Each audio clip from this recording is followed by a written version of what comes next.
Lalu bagaimana suasana Gaza Palestina kali ini? Kita akan bergabung dengan relawan kemanusiaan Edi Wahyudi. Edi, assalamualaikum, selamat pagi. Silakan laporan Anda. Waalaikumsalam warahmatullahi wabarakatuh. Ya. Selamat malam waktu Gaza. Edi, silakan laporan Anda, Edi. Apakah bantuan bisa masuk lebih banyak lagi? Iya, situasi Gaza kali ini masih diwarnai dengan bencana kelaparan karena sudah hampir 200 hari tidak ada bahan makanan yang diizinkan masuk ke jalur Gaza, baik mulai dari Gaza Utara sampai dengan di Gaza Selatan. Sementara korban yang sudah tercatat di media pemerintahan adalah 43.736 syahid dan 103.370 mengalami luka-luka, di mana yang korban yang syahid itu adalah 70%-nya masih diwarnai oleh anak-anak dan wanita. Sementara di utara sendiri situasi masih cukup mencekam karena gempuran dari kendaraan-kendaraan tempur Israel terus mewarnai daerah-daerah seperti di Jabalia, kemudian juga di Bait Lahia.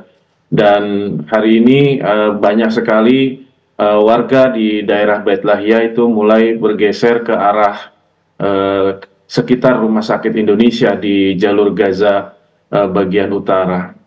Dan kondisi ini juga diwarnai sulitnya pelayanan medis karena dokter-dokter bedah yang rencananya akan masuk ke Gaza Utara sampai saat ini masih tertahan di Gaza City. Dan untuk di kawasan Gaza Tengah sendiri, selain kondisi yang memang sulit dari makanan, justru ditambah lagi dengan kondisi dibombardirnya toko-toko yang berada di daerah Pasar Nusairot di Gaza Tengah, sehingga ini semakin memperparah suasana atau kondisi jual beli untuk bahan-bahan makanan. Dan di Gaza kota sendiri terjadi pembantaian di daerah Sudaniyah di barat laut Gaza, di mana ada orang-orang yang sedang berkumpul untuk menunggu ada informasi, ada truk-truk bantuan, tetapi akhirnya dibom di tengah kumpulan orang-orang tersebut sehingga 70 korban jatuh, baik syahid maupun luka-luka dari 200 orang yang berkumpul. Demikian. Ya, baik Edi Wahyudi, kami ingin mengetahui apakah setelah adanya korban-korban jiwa tersebut, bagaimana penanganan dari korban jiwa tersebut? Bagaimana fasilitas kesehatan di sana, Edi? Ya, untuk di kawasan Gaza City, di backup ada beberapa rumah sakit, diantaranya adalah Rumah Sakit Ashifa yang berada di Gaza. Kemudian juga ada dua rumah sakit lainnya, yaitu Rumah Sakit El Ahli dan juga rumah sakit khusus untuk bagian bedah, yaitu Rumah Sakit Public Aid. Baik Edi, kami juga ingin mengetahui apakah mayoritas dari korban-korban tersebut merupakan anak-anak dan juga perempuan? Benar sekali. Untuk beberapa sekolah-sekolah yang mengalami serangan baik dari kendaraan tempur darat maupun dari pesawat-pesawat tempur dan juga drone, itu hampir diwarnai anak-anak dan juga wanita, sehingga hal ini menambah jumlah korban untuk anak-anak dan wanita. Dan untuk yang baru saja kami sampaikan, memang itu adalah laki-laki yang sedang menunggu, para pria yang sedang menunggu bantuan di Sudaniyah di barat laut Gaza. Edi, saya ingin mengetahui apakah jalur distribusi makanan, obat-obatan, walaupun kondisi sangat parah, bagaimana warga di sana mengakalinya, Edi? Ya, barang-barang makanan ada, itu pun stok lama dan sudah hampir rata-rata sudah kadaluarsa atau expire ya.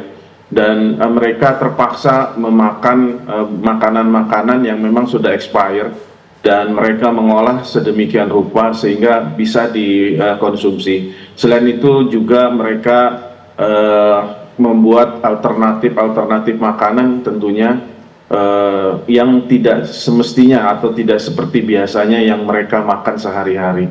Dan kondisi ini juga diperparah dengan kondisi air minum ya. Air minum juga sangat sulit sekali di saat peperangan seperti ini. Demikian.